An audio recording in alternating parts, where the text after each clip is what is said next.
உழைப்பை யார் வந்து பறித்து கொண்டாலும் என் தலை உயர்த்துபவர் நீர்தான் ஐயா.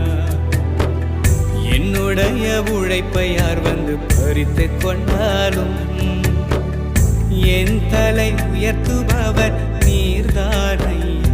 நீங்க